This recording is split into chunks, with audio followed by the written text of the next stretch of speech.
Hello, hello, welcome, Christine. So excited to have you here from the day that we met. I was like, this is my girl. I knew that we would have so much to talk about and so much to hash out. I really feel that with us. So, very warm welcome to the New Earth Business podcast. You are our very first guest as it's now been rebranded. So, let's give you a formal intro. So, Christine Lieu is the expert behind CL Designs and the Brand Party podcast. She's a graphic designer who's traded in climbing the corporate ladder for climbing mountains around the world. Christine helps purpose driven businesses create cohesive branding, web design, social content to drive your impact and sales.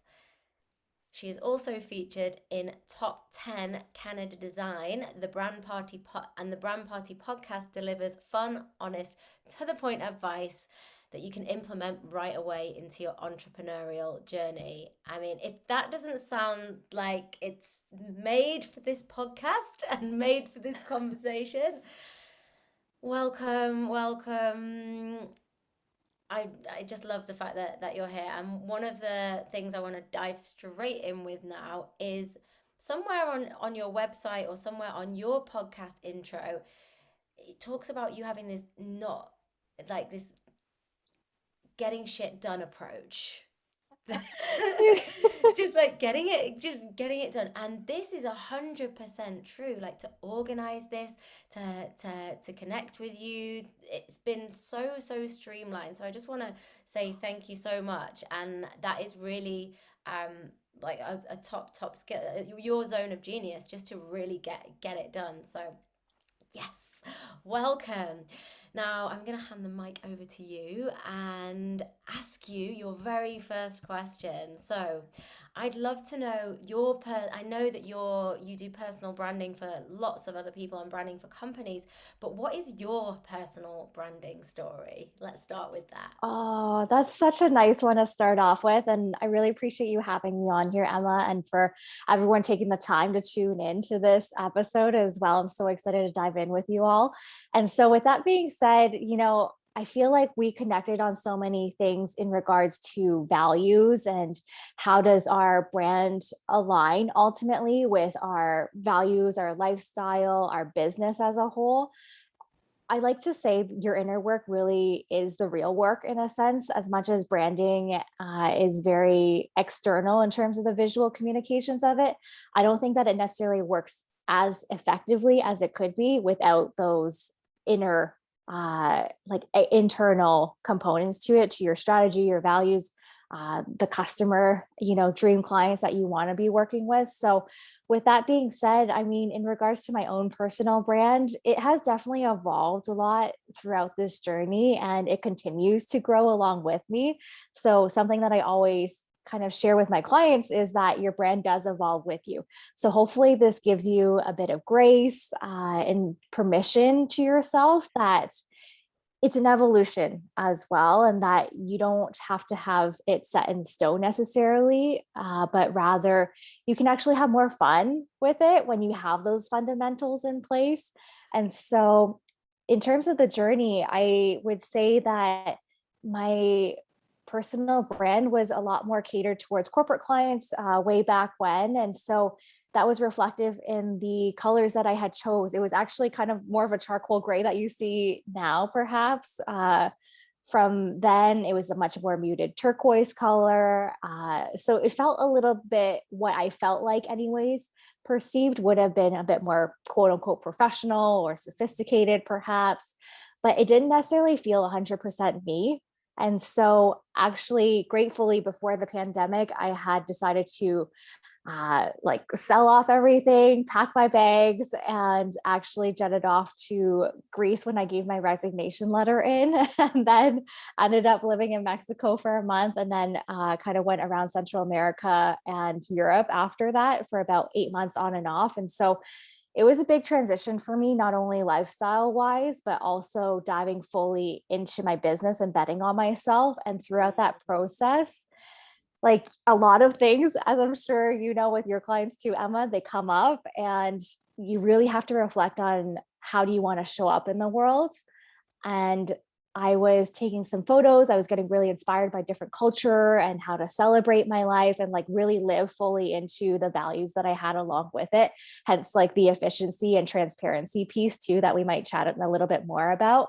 And through that, I had noticed there was a color story that was developing really subconsciously, but becoming more aware of that and in tune to what was coming up for me. And I'm like getting goosebumps thinking about it now. But, you know, I had seen these like turquoises, really golden yellows that felt really optimistic to the future that I wanted to create. And what I like to call for my clients as well is like this bold legacy that I wanted to live out.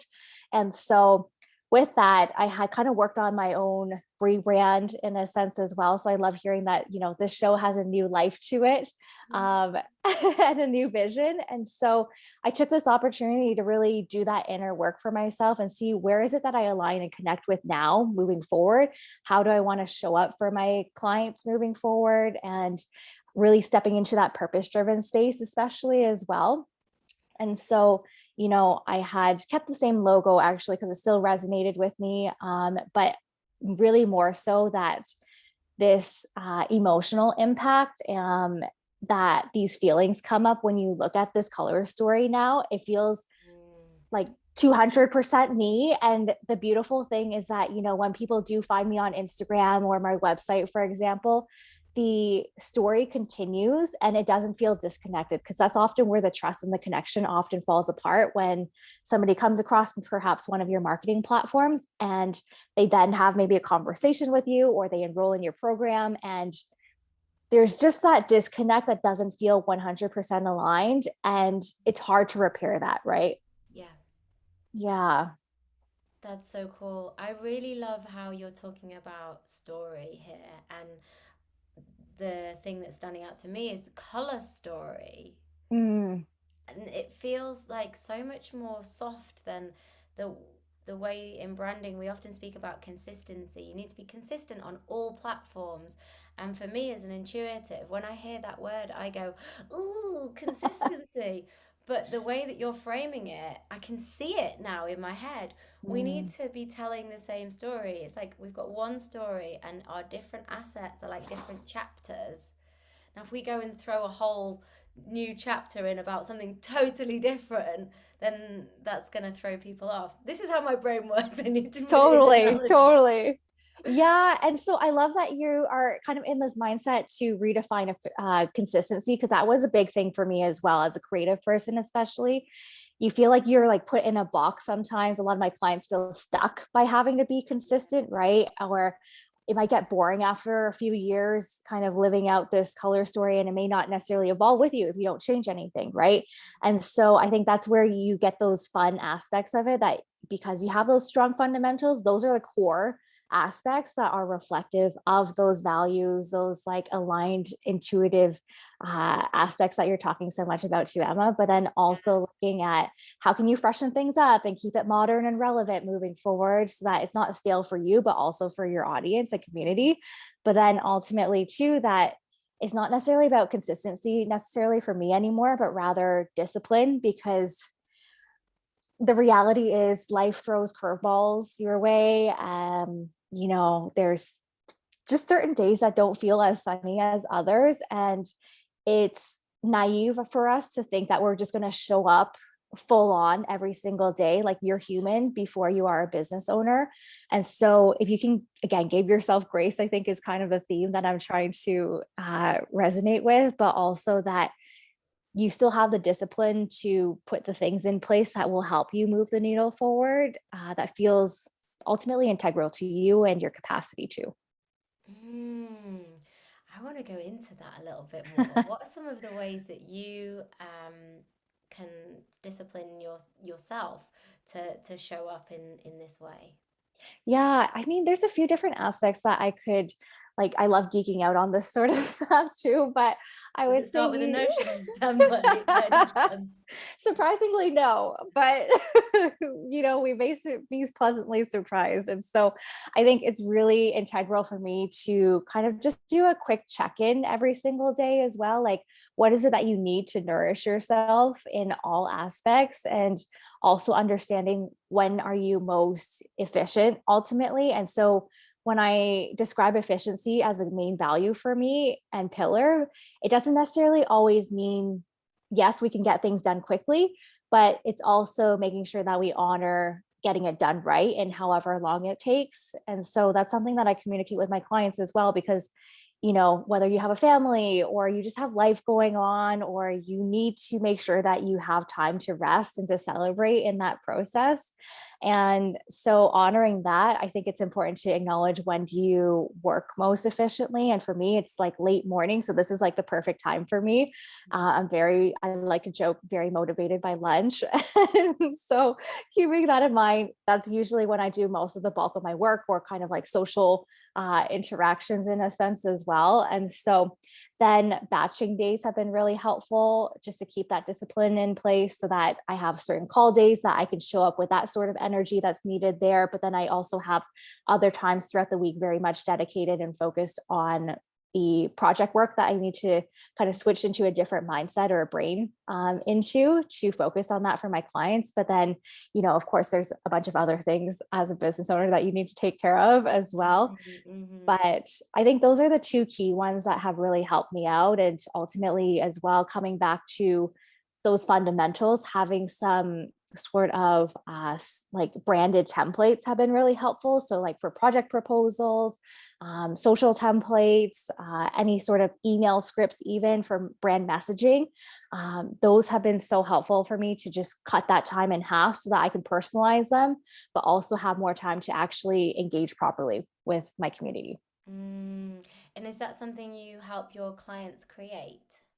Yeah, so the templates I would say as well. So whether you're starting from scratch and you're looking to identify what does that identity actually look and feel like, but then also if you do have a pre-existing one and you're looking to freshen it up, say a few years later, then those are definitely both possibilities also. It just really does axe that time, doesn't it?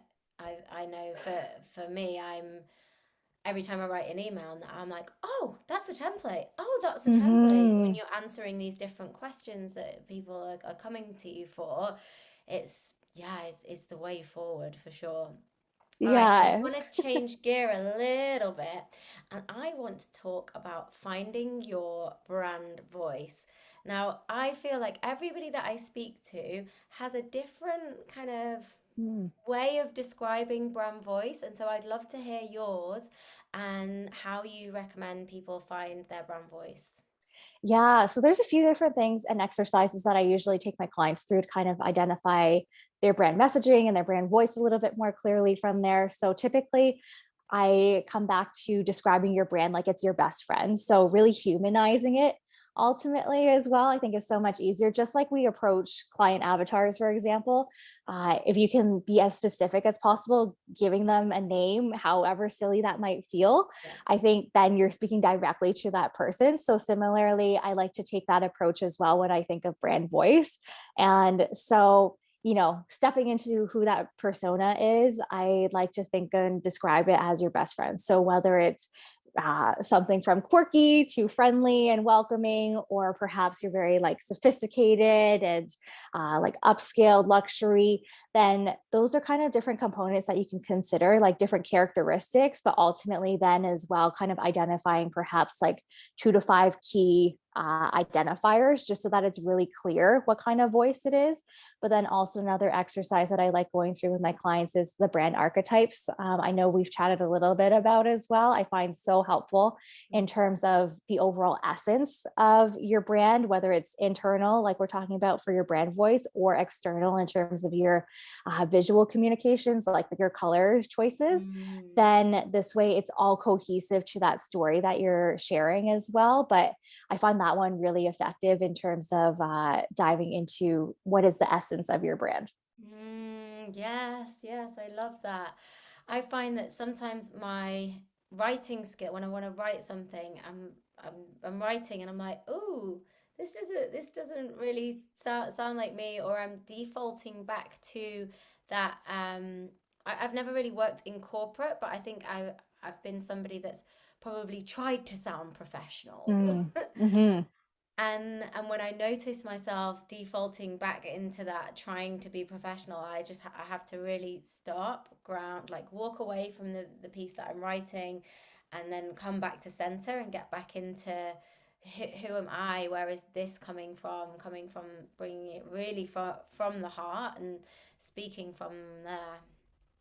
Yeah, and more than likely too, if you're a service-based owner, especially, I find like you're always wanting to be of service, even if you have a product-based business, right? But I think being able to be grounded, like you're mentioning, Emma, is so helpful and will help better serve your clients and customers ultimately too. But again, coming back into the mindset, yes, you can use your brand voice that sounds like you and shares your story so impactfully, but also making sure that it's catered towards that person ultimately. Absolutely, yes.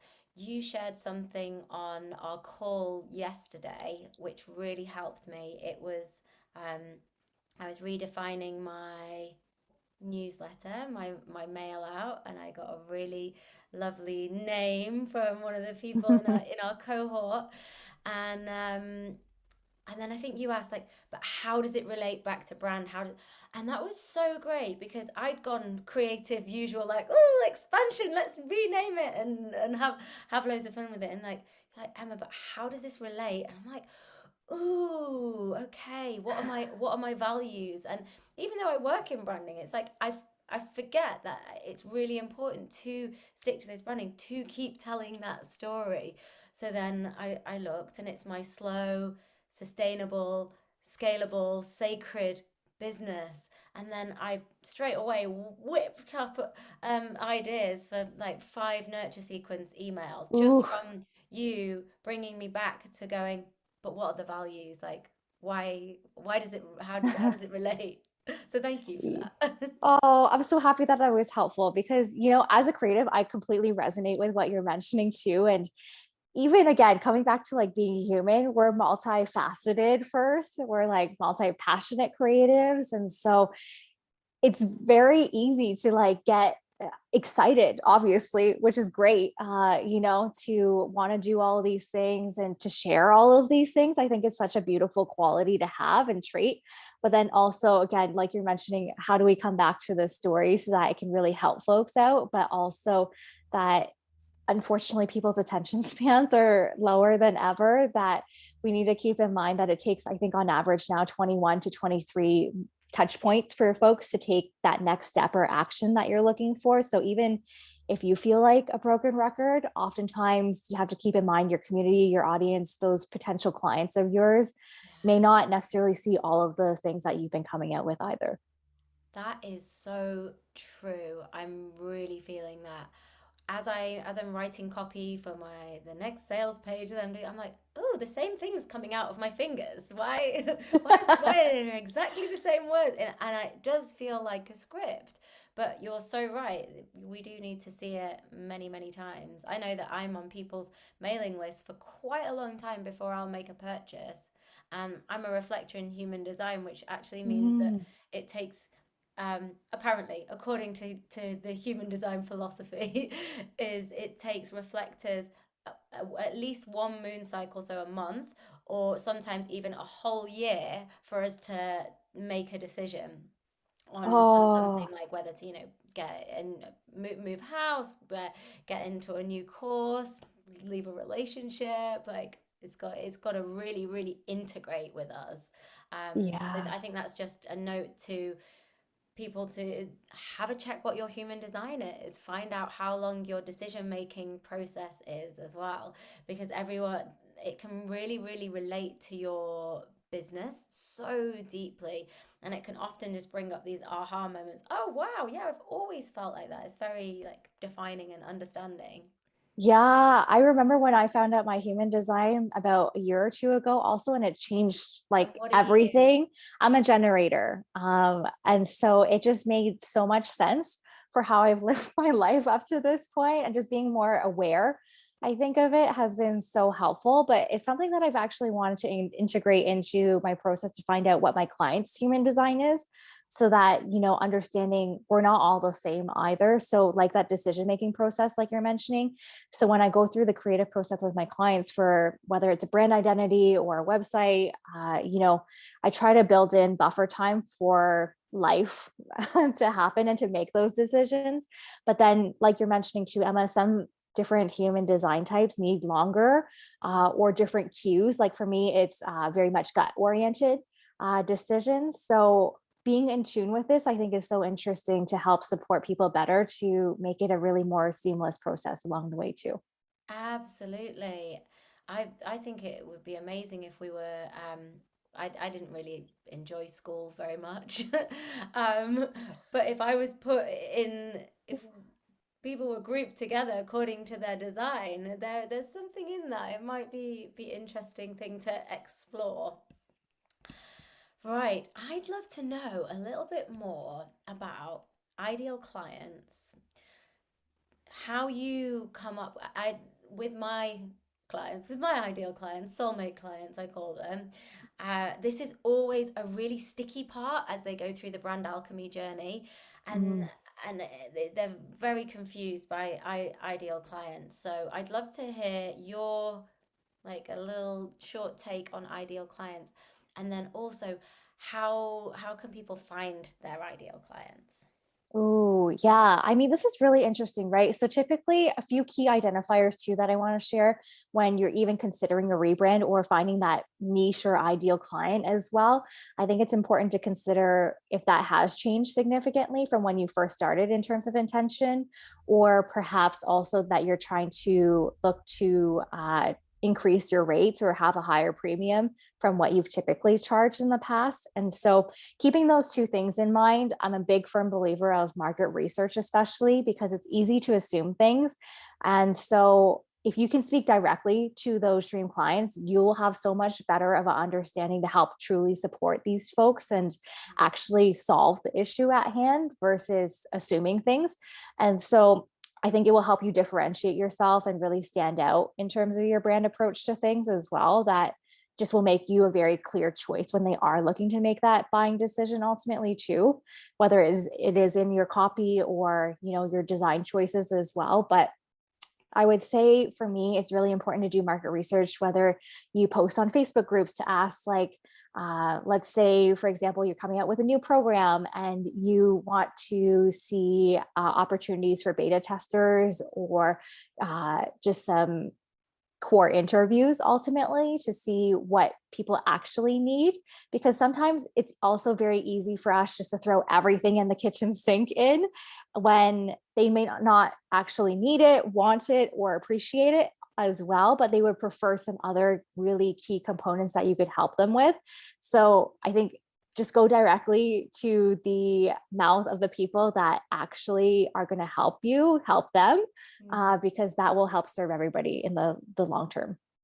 Yes, I am gonna, after I get off this call, I'm gonna go and create my survey. Yeah, so surveys are great. Otherwise, I would say too, like if you have returning clients who you have loved working with, I think this is a great opportunity for you to have even just a quick like 15-30 minute chat with each of them. Like you don't have to do so many, but if you have like at least three minimum, I think that's where you can slowly develop a pattern of what's coming up cohesively from the feedback that you're getting. I think questions are really helpful, but making sure that they're open ended. And I think that during these interviews, it's also equally important to do more listening than talking from our part so that we can actually like hear fully what people Yeah, are needing. I love that. I have a Notion template for an ideal client interview. So I'm going to put that in the show notes. And I found that So super helpful. useful. Exactly what you said. I I was up leveling. I last year I raised my prices quite significantly. I knew my ideal clients had changed, and so I was like, need to find out what they want now. And it's so beautiful because it's like as I evolve, they evolve as Hmm. well. At the beginning, it was very like my first brand in a way, and now my clients have generally had a business for quite a while. They're perhaps on their second version of branding, and then they're coming for more of this holistic business coaching where it's mindset as well as strategy. So that's a whole different way that I converse with them than when I was originally setting out to help people with branding, with some colors and logos, and it's just like Yeah. expanded so much now. Oh, Yeah. that's brilliant. I love that. That was a brilliant tip as well about the ideal clients. This is such a tip, like wisdom, golden nugget laden I know it can conversation. feel so, it sounds so simple, right? Like ask the folks directly, but we don't do it enough, whether we're scared or something's blocking that. So I love that you integrate mindset and strategy into everything that you do, Emma. That's my Virgo sun. I'm like literally, I think all Virgos are always like really proud Virgos. Good, as you should be. Yeah. So I want to go back to essence because this is like one of my favorite topics, and brand essence, which again can sometimes often people go, oh, but what is the brand? You know, they can't see it, they can't taste Mm. it. And how can people begin to understand how to communicate essence? What is it for you? For me, it's like all the feels ultimately. And that comes from somebody who's like taken a lot of time to really like be in tune and aware of what I'm feeling also equally, because I used to like avoid feelings like the plague. And so Right. with that being said, I acknowledge if it's difficult for folks as well, like you're not alone in this. And so I usually like to define it in three key pillars in terms of your brand. So, internal, like we've talked about, your strategy, those values, what you align with, ultimately, your mission, your vision, and your client avatar or your dream clients that you're looking for to work with. And then the second component being your external. So, this is very much your visual communications, like your logo, color palette, mood board, brand photography, your website, all of these different marketing platforms, perhaps. And then the third component being your experiential. So this one I find is often overlooked. And so if you come back as an example, efficiency or transparency may be a big core value of mine. So with transparency, I like to present my prices very openly on my website, for example. So these are subtle ways that you can actually integrate your values into your overall brand experience and your marketing collateral. So just keep that in mind as a kind of key starting point, that it doesn't need to be necessarily big and grand, but there are ways and those multiple touch points in that customer journey that will help better connect, better create that credibility and trust that you're looking for. But then also, a University of Loyola study actually had mentioned, I believe, 80% of your brand is based on like color recognition. And so that's like a very high percentage to acknowledge that those color choices do make a difference on how you make people feel, and when they do connect with your brand, whether they look cohesively on your social feed, for example, as a key component, or I believe more than 90% of people will actually make their first impression, whether they're going to buy from you or not, based on that first click into your website. So these are like big numbers out there that they don't lie, right? So really make sure that you are investing properly in how you're showing up and communicating ultimately that Mhm. story, the messages and values that you have, because like I don't take it lightly. Also, you've put so much work and dedication into your business that you want to make sure that it's communicated clearly, making it really easy to navigate to find that information, but then ultimately really easy for people to book you or work with you ultimately as well. Yeah. Oh, I think I'm gonna have to go back and listen to this with a pen and paper and do some notes because yes, I'm agreeing with everything you're saying. I'm also looking at you, and you have your brand colors kind of it peppered Mm, in the yeah, background. you You've know. got the yellow, the gold, and the turquoise, and um, yeah, I find that. often with my clients, their brand essence really does come through like their external environment as well. Like how are they Mhm. styling their house? How are they styling their clothes? What is that go-to color that you always wear? Like I love this burnt orange and like dark blues, pops of blues, and then purples as well, like that sort of Oh, cosmic color that comes from my yes. overactive crown chakra. um, and I find that I think I've even written in a piece of content somewhere. I don't know where it is, but I wrote something like, yeah, if you don't have an aversion to the color purple, then you'll be happy to sort of stick around here because that does weave through my Mm. branding.